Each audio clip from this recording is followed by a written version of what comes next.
অভিনন্দন ও ভালোবাসা বিএনপির চেয়ারম্যান জনাব তারেক রহমানের জন্য। ইনশাল্লাহ ২০২৬ সালে ১২ই ফেব্রুয়ারি ভোটের লড়াইয়ে বাংলাদেশ জাতীয়তাবাদী দল সরকার গঠন করবে।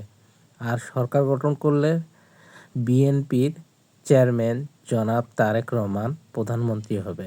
তিনিই হবে বাংলাদেশের এমন একটা প্রধানমন্ত্রী যে বাংলাদেশ সম্পর্কে সম্পূর্ণ ধারণা নিয়ে বাংলাদেশ কিভাবে পরিচালনা করলে উন্নয়ন হবে, বহির্বিশ্বের হাত থেকে রক্ষা পাবে, বাংলাদেশকে আমরা উন্নতি করে বাংলাদেশকে এমন এক জায়গায় নিয়ে যাব, বাংলাদেশ একমাত্র জনাব তারেক রহমানের হাতে নিরাপদ।